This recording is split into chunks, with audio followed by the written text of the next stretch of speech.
AP రాజకీయాలు ఇప్పుడు గంజాయి చుట్టూ తిరుగుతున్నాయి. మాదక ద్రవ్యాల విషవృక్షాన్ని పెంచి పోషించినట్లు ఆరోపణలు ఎదుర్కొంటున్న మాజీ ముఖ్యమంత్రి జగన్ పై తీవ్ర ఆగ్రహంతో ఉన్న అధికార ప్రభుత్వం ఇప్పుడు గంజాయి క్యాపిటల్ ఆఫ్ ఇండియాగా ఆంధ్రప్రదేశ్ ప్రభుత్వంపై పడ్డ మచ్చను తొలగించే ప్రయత్నాలు అయితే చేస్తుంది.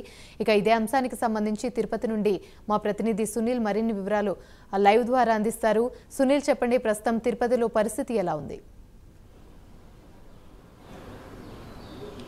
రైట్ యామిని, మొత్తం మీద ఏదైతే ఆంధ్ర రాష్ట్రాన్ని ఒక గంజాయి రాష్ట్రంగా మార్చేశారని ఇప్పటికే టీడీపీ నాయకులు, ఇటు జనసేన నాయకులు వైసీపీ ప్రభుత్వాన్ని తీవ్రంగా మండిపడుతున్న పరిస్థితి ఉంది.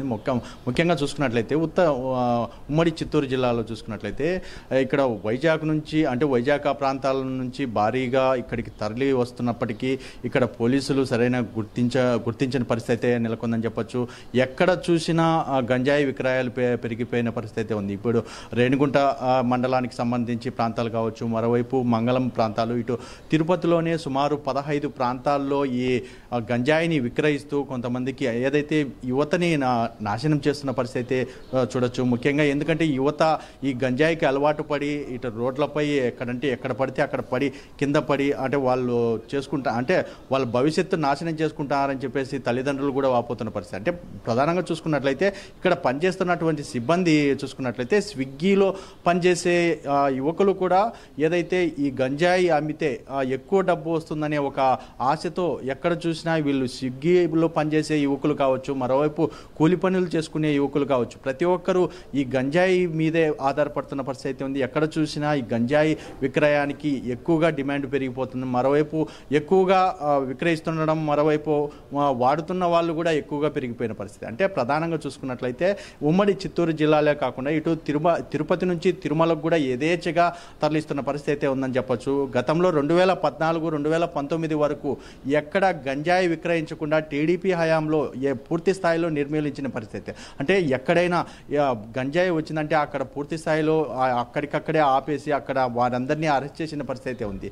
కానీ 2019లో వైసీపీ ప్రభుత్వం వచ్చిన కేవలం 2 సంవత్సరాల తర్వాత పూర్తిగా అధికార గణాన్ని పూర్తిగా మార్చేసి వైసీపీ ప్రభుత్వ నాయకులకి అనువుగా పెట్టుకున్నటువంటి అధికారులతో పూర్తిగా ఎక్కడ చూసినా గంజాయికి యథేచ్ఛగా అమ్ముకునే విధంగా ఏర్పాటు చేసిన పరిస్థితి ఉంది. ఎందుకంటే పూర్తిగా అనుమానాలు వ్యక్తమవుతున్న పరిస్థితి చేస్తున్నామని చెప్పి గతంలోనే ఇటు జనసేన కావచ్చు, మరోవైపు బీజేపీ నాయకులు కూడా ప్రధానంగా ఆరోపిస్తున్నారు. అంటే తిరుపతి అంటే తులసి వనం లాంటి తిరుమలని గంజాయి వనంగా మార్చేశారు వైసీపీ నాయకులు. ఇకనైనా చర్యలు తీసుకోవాలని పలుమార్లు ఎస్పీలకి ఫిర్యాదు చేసినప్పటికీ పట్టించుకొని పరిస్థితి. అంటే ప్రధానంగా తిరుపతిలో ఎక్కడ చూసినా గంజాయి విక్రయిస్తున్నారు. యువత వాళ్ళకి భవిష్యత్తు నాశనం చేస్తున్నారు.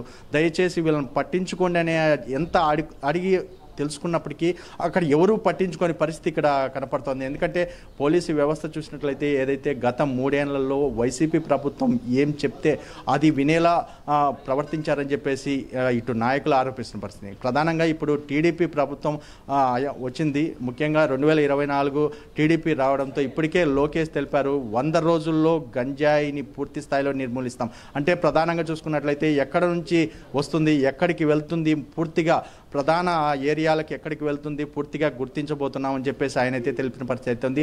ఆయన ముఖ్యంగా చెప్పారు అధికారులు పూర్తిగా విఫలమయ్యారు. ఎందుకంటే గతంలో వైసీపీ ప్రభుత్వం వచ్చినప్పటి నుంచి పూర్తిగా ఏదైతే ఎక్కడ చూసినా గంజాయి విక్రయాన్ని ఎక్కువగా పెంచేశారు. ఇక్కడ యువకుల్ని భవిష్యత్తే నాశనం చేస్తున్నారు. కేవలం పార్టీల కోసం పార్టీలకు ఏదైనా ఏజెంట్లుగా కావచ్చు, మరోవైపు కార్యకర్తలుగా మార్చుకోవడానికి వారికి గంజాయి విక్రయించడం, మరోవైపు గంజాయి అందించడం, మద్యము వాళ్ళకి అందజేయడము, దీనితో యువత భవిష్యత్తునే నాశనం చేశారని చెప్పి టీడీపీ నాయకులు అయితే తీవ్రంగా మండిపడిన పరిస్థితి ఉంది. గత 3 ఏళ్ల నుంచి చూసుకున్నట్లయితే తిరుపతిలో ఎక్కడ చూసినా విచ్చలవిడిగా గంజాయి విక్రయాలు జరిగాయి. ముఖ్యంగా యువత గంజాయి సేవించి కొన్ని ప్రాంతాల్లో ఒకరిపై ఒకరు దాడి చేసుకున్న పరిస్థితి అయితే ఉంది. కొంతమందిపై అత్యాయత్నం చేసిన పరిస్థితి. అంటే వాళ్ళు గంజాయి మత్తులో వాళ్ళు చేస్తున్నటువంటి దురాగతాలు కావచ్చు, దౌర్జన్యాలకు సంబంధించి వాళ్ళు ఏం చేస్తున్నారో తెలియని పరిస్థితి ఇక్కడ నెలకొందని చెప్పొచ్చు. అంటే ముఖ్యంగా తిరుపతిలో ఉన్నటువంటి ఈ లీలామహల్ ప్రాంతంలో గతంలో గతంలో గొడవలు జరిగిన పరిస్థితి. మా కొన్ని ప్రాంతాలు అంటే చింతల చేను ప్రాంతాల్లో, ఇటు తిరుపతి పేరూరు ప్రాంతాల్లో పూర్తిగా ఈ గంజాయి కూడా విక్రయిస్తున్నట్టు ఇప్పటికే పోలీసులు గుర్తించారు. గత 2 నెలల నుంచి చూసుకున్నట్లయితే ఆ గంజాయికి కొంచెం అడ్డుకట్ట వేస్తున్నట్టయితే తెలుస్తుంది.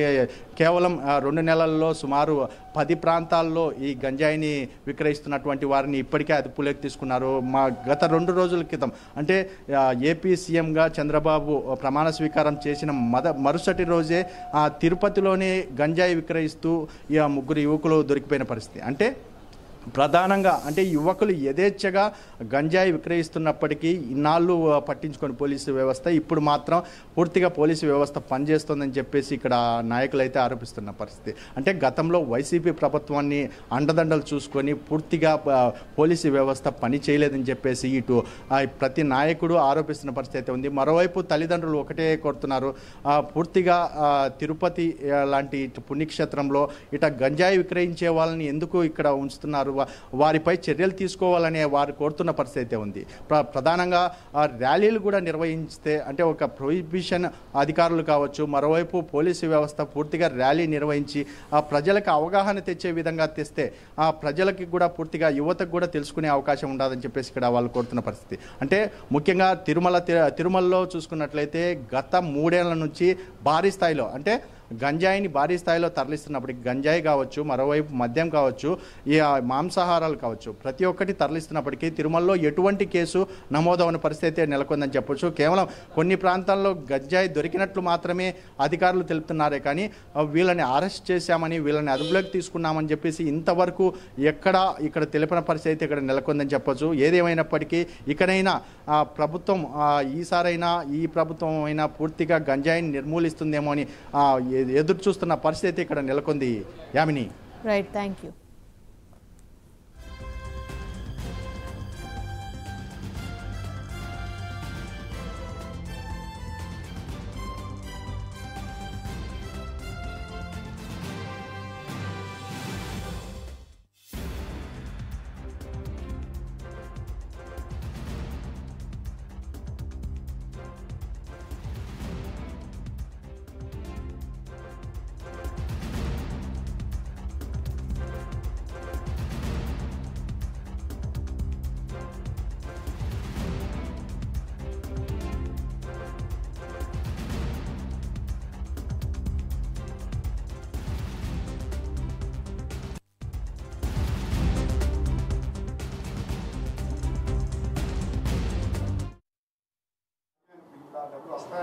డబ్బులు జనరేట్ చేసుకుంటే మనం దోచేసుకోవాలనే ఆలోచన ఉన్నవాడికైతే డబ్బులు జనరేట్ చేయలేడు, కానీ డబ్బులు జనరేట్ చేసి మంచి చేయాలనుకున్నవాడు ఎలాగైనా జనరేట్ చేయగలడు.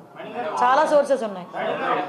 అడిగానండి సిబిఐ ఎంక్వైరీ, ఇందాక సిపి గారిని అడిగాను ఆ విషయం కూడా, ఏంటి దాని పరిస్థితి ఏంటని అడిగితే సిబిఐ ఎంక్వైరీలో ఉందన్నారు. నేను ఒకసారి అది కూడా తెప్పించుకుంటాను.